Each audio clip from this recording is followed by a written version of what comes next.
చూడండి friends, flowering అయిపోయింది already. Flower అన్నది కిందికి వాడిపోతుంది, అంటే గింజ అయ్యే పొజిషన్కి వచ్చేసింది.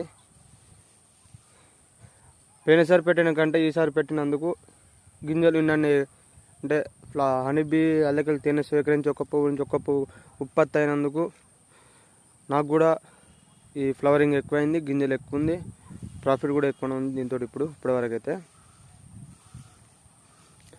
అదే మీ ఊళ్ళో మీ దగ్గర సన్ఫ్లవర్ అయినా, నువ్వులైనా, మామిడి తోటైనా, అరటి తోటైనా, కొబ్బరి తోటైనా, ఇలాంటి ఏవైనా తోటలు ఉంటే నాకు కింద కాంటాక్ట్ అవ్వండి. కాంటాక్ట్ టైం మాకు చెప్పండి, అడ్రస్ పెట్టండి, అడిగి మేము వచ్చి చూస్తాం.